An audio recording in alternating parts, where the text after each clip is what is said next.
Lux Support is no longer the kill-stealing, full-damage, solo queue ruiner. She is now a top-level utility support pick for pro play and in Challenger.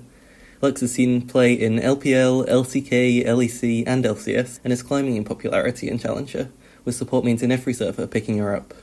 Right now, she has a support play rate of 4%, but a win rate of 53.2%, making her close to a secret OP pick, which will help you climb in solo queue. She was recently buffed in patch 10.11 to make her E-slow up to 1 second from 0.25 seconds. She was playable before this, but this pushed her utility up a lot and made her combos a lot easier, pushing her to be used in pro play. I'm going to tell you about the runes, the build, the playstyle, and finally look at some pro games to see how they're winning with it, so that you can dominate with it in solo queue. Firstly, the runes. Guardian is the most popular and the best versus poke lanes, such as Caitlyn Bard or Ashe Karma. Against tank or engaged supports, such as Nautilus, Leona, or Thresh, pros prefer to take Aftershock for the survivability it gives you in lane. With Aftershock, you can more easily survive the engage and then turn it around with a stun. The best build is Frostfang's Dart into Athene's Unholy Grail. Getting a Dark Seal can be a good third pickup with your tier 1 boots to give you an AP boost, which is especially good in solo queue. Next, finish your Lucidity boots, as CDR are super important on Lux. If you have 10 stacks on your Dark Seal, consider next upgrading to a Majia's Soul Stealer to boost your AP to a crazy level. This is best against team comps that don't have assassins or divers that will target you and easily kill you, which will get rid of your stacks. If you're likely to die in fights like this, instead build Redemption for your team, or Ardent Sensor instead if your team has lots of auto-attack based champions. Either way, these should be your next 2 items. The order is up to you. For the playstyle, early game, you're very vulnerable to hooks and engages, but have a very long range. Use this range to your advantage to poke the enemy AD carry and fit in auto-attacks with your passive when possible, as that's where a lot of your damage is. A good combo is to Q throw a minion onto the AD carry, use your E to slow them, auto-attack to proc the Q passive, explode your E, and then auto-attack again to get the further damage. Against a ranged support, you should be able to win every trade using your passive also. Against hook and engage supports, keep your distance and use your Q as you run away to stop their engages. Very hard to chase a Lux. When you get level 6, you can one-shot the AD carry if you combo with your own AD carry. Land a Q, throw your E, and press ult as fast as possible. Keep the E in place for the slow after, to let your AD carry do damage, or explode it to finish the enemy off if possible. The best AD carries to combo with at level 6 are Ashe, where Ashe uses her arrow and then you use your Q, and then you finish off the enemy that way through CC chain. Ezreal, your Q into both ultimates for high damage and burst. Caitlyn, your Q into trap and finish off with both ultimates at a super long range. MF and Varus are also great combos, but may need more protection than Lux can offer. After laning phase, roam around the map with your team looking for picks with your Q. Warding is your main job as support, so try to be super cautious and work with teammates to spread vision. Solo missions are likely to end in death if you're found by enemies, as you have no escapes, so do not go for deep wards without teammates in front of you. Your E gives vision in bushes, so use that to scout areas to ward first before face checking. With support item upgraded, Boots and Athenes, you're able to knock carries out of fights and finish off enemies at long range. Your ult cooldown is 60 seconds at this point, so use it whenever you see an opportunity. If you land a QE combo on any squishy champ, use ults and try and finish them off. At higher levels, your ult will be an even lower cooldown, so continue to use it as often as you can. In fights, use W to shield your team for 250 HP, or more, when Athenes is completed. Catch frontline or backline with your Q for picks. Use E-slow to zone enemies from the fight, or to keep them in range for your team to jump them. Blocking an escape with your E is a great way to stop AD carries leaving a fight, so you can catch them at the end.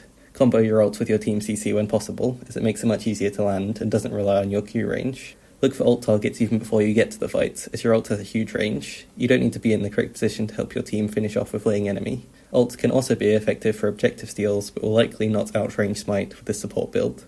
Late game, you'll be as strong as a mid laner, so your team basically has 5 full carries compared to the enemy's 4 and 1 support. Use this to your advantage to one-shot enemies with your combos, or even act as bait for divers. If they're threatening you as a main threat, your other carries will have an even easier time winning the fight. Protect your Majia's stacks where possible. If they're all lost, consider selling for Azonias or Rabadons.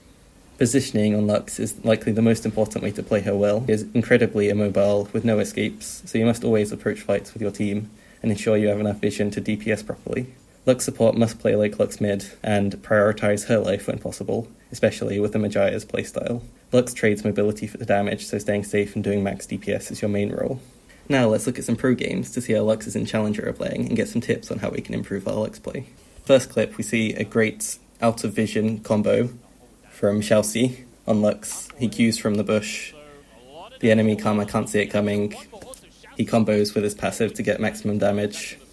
And then he's behind the enemy and he carry, gets his Q back up again, as it's even a low cooldown at level 3, and then chases Ashe into tower and finish her off.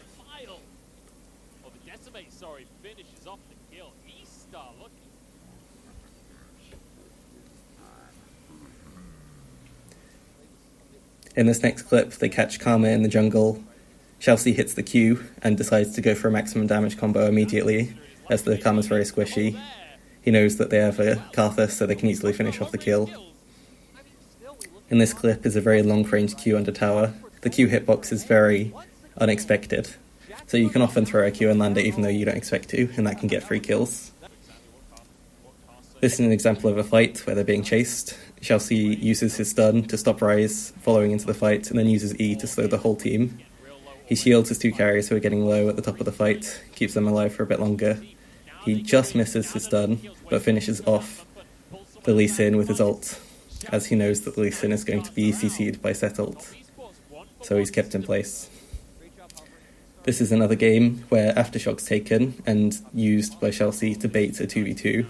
This is really clever, as the Lux looks really easy to kill, easy to pull under tower, but is actually just baiting for the jungler, and gets loads of resistances from the Aftershock. Here's a flash Q, which ends up with another kill for their team.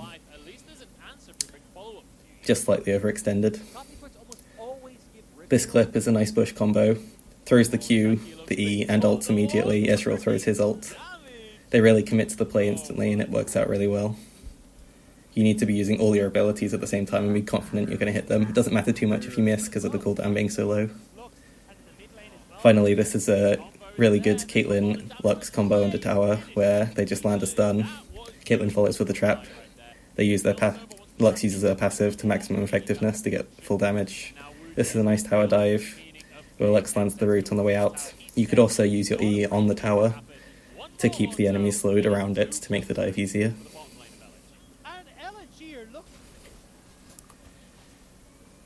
I think we're going to see more Lux in pro play, as it's much more useful than a Nautilus or a Leona as a frontline, who can only go in and they end up dying 5 or 6 times every game, whereas a Lux can play in the backline, be full utility, very similar to a Karma, and still provide the damage way more than any other support, while still having the shielding.